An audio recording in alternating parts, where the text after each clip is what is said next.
Declaró claro. Ha nevado, el mundo parecía un milagro. Te he cogido y traído de la mano y tú me has seguido. Era tan bello, tan puro. No ha sonado la risa, la rompiente del sarcasmo. Éramos, fuimos, volvimos a ser dos niños andando. Íbamos por lo blanco, olvidados.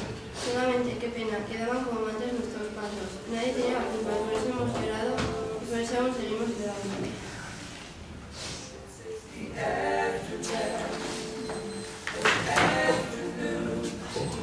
Pipirigaña, jugando a los niños, pingo, te pongo y te quito.